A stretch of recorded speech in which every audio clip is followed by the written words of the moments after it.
Well, this deck was mostly a suggestion from someone that was passing through an actual subscriber. I didn't really check that. After all, I don't have too many active subscribers. I usually don't like to pry, but yeah, this was their YouTube handle name. So this deck was mostly their creation. I had to make a few changes. Like, they wanted 2 Mystical Space Typhoons. The ban lists I run with only allow for 1, so I'm like, I gotta find a replacement, obviously. But I have to admit, I'm not particularly happy with this hand. We may have to play Goblin Zombie. Play that. Set Swords of Revealing Light and just call the turn. Of course, though, on my luck, he's going to try and heavy storm the field so he can actually just start attacking immediately. Oh, darn it. I shouldn't have done that. I had a way to take that out without using that.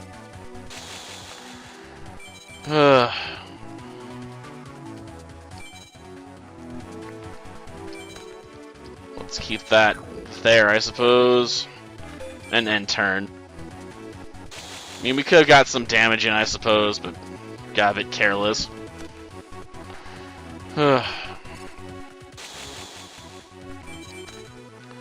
Okay. We're going to use you as Tribute Father for now and bring out this guy.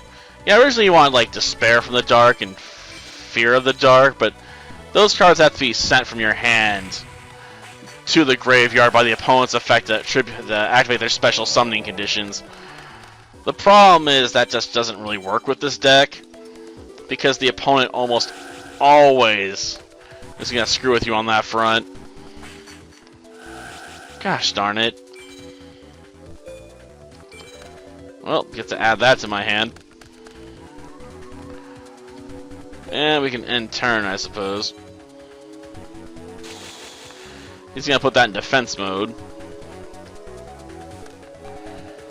Well, hasn't played a lot of back row cards yet. I suppose that's a plus. Ah, darn it.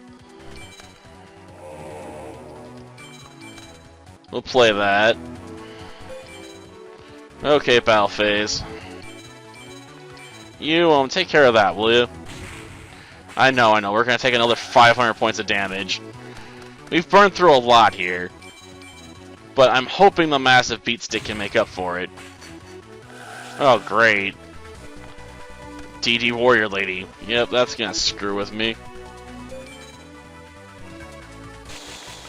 I can send it back to his hand, I suppose.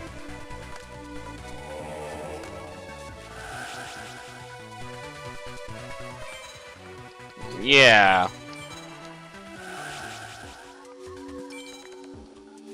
That one.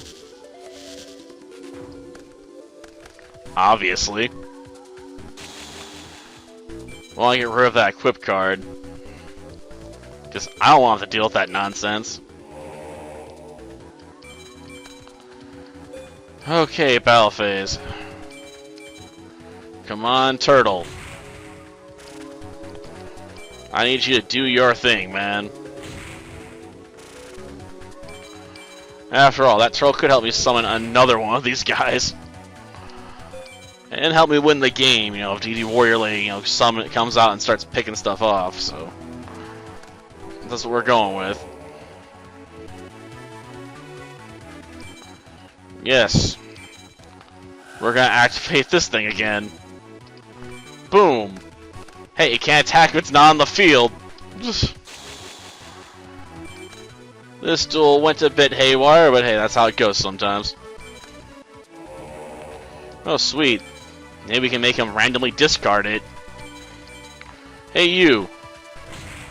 Give up a good card. At random. Haha, we got it! Not that he's gonna last long enough for it to matter, but I just wanted to take DD Warrior Leader out of his hand, regardless. But yeah, this deck runs, Soul Absorbing Bone Tower, stuff like that, with a lot of special summon options to make the opponent bleed cards. So I figured, I'd build on top of that, with Zombie Lord, that gets Vampire Lord, sorry, to get some additional ways to throw cards out to win by deck out, if I have to. But Though I admit this deck's not perfect at. If I really want to build a deck that specializes in deck thing, I probably would have to build a deck with Needleworm and Soul Absorbing Bone Tower, though I've built decks around both before. Soul Absorbing Bone Tower works best, if you run a deck that has that one pot card, was it Pot of Avarice or whatever, lets you add monsters back into your deck and then draw too, so you can basically add all the Pyramid Turtles back in, so you can then start doing more special summons. That sort of stuff. So yeah, it's not a bad deck, I don't think. Could use a little more tweaking maybe, but a lot of that tweaking is because of the ban list you got to work with, man. And how I know these duelists don't run certain cards that make the cards he wants to use, as worthwhile as they should be. Because I imagine a lot of actual players, they'd be running card destruction and whatnot, in real life. Because those are powerful cards that you draw and could disrupt your opponent's plays, if they're adding stuff to their hand and whatnot. But this game, the AI doesn't really play cards like that for the most part. In fact, the only card I can think of that really dicks with you is the dragon one. That blows up your field, doesn't really mess with your hand. Ugh. Though I suppose that does mean you can bring back Zombie Lord and whatnot to keep annoying them, though it doesn't get stronger with that. I'd have to pick the other one for that effect, wouldn't I? Until next time, then. See ya.